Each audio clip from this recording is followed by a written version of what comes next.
ಕ್ಷೇತ್ರಗಳಲ್ಲಿ ಗೆದ್ದು ದೆಹಲಿಗೆ ಹೋಗ್ತೇನೆ. ಅಮಿತ್ ಶಾ ಮೋದಿ ಅವರಿಗೆ ಭರವಸೆ ಕೊಟ್ಟಿದ್ದೇನೆ. 28 ಕ್ಷೇತ್ರ ಗೆಲ್ಲೋದು ಕನಸು ಎಂದಿದ್ದ ಸಿಎಂಗೆ ಬಿಎಸ್ವೈ ತಿರುಗೇಟು.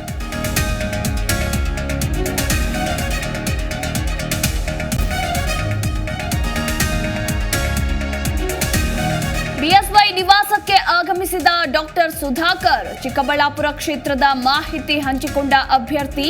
ಯುಗಾದಿ ಹಬ್ಬಕ್ಕೆ ಶುಭಾಶಯ ಕೋರಿದ ಮಾಜಿ ಸಚಿವ.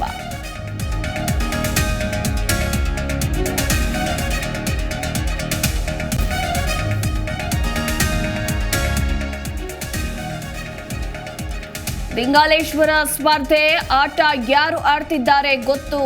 ಯಾರು ಬೇಕಾದ್ರೂ ಬರ್ಲಿ, ಏನೂ ಆಗೋದಿಲ್ಲ. 28 ಕ್ಷೇತ್ರದಲ್ಲಿ ಬಿಜೆಪಿ ಗೆಲ್ಲಲಿದೆ ಎಂದ ಶಾಸಕ ಯತ್ನಾಳ್.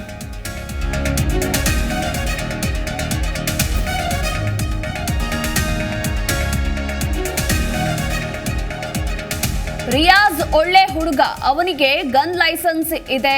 ಬೇರೆ ಉದ್ದೇಶದಿಂದ ಬಂದಿದ್ರೆ ಸಿಎಂಗೆ ಎದೆ ಕೊಡ್ತಿದ್ವಿ. ಇದು ಆಕಸ್ಮಿಕ ಘಟನೆ ಎಂದ ಆರ್ವಿ ದೇವರಾಜ್.